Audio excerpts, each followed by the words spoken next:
naglakbay na mag-isa. Ang aking kalibutan, mga kaapihan dinanas, ihahanap ng kalunasan.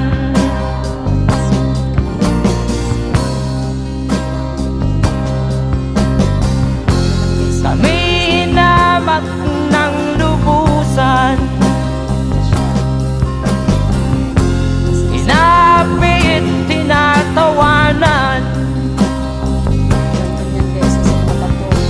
Kami itinuring na basahan, sila ba'y makatuwiran? Marami na kaming ma-harvest nito. Yan guys, so mataba kasi ito dito sa mga bato. Kaingin kasi tawag nito Yan o. Marami yan hanggang doon yan sa mga bato.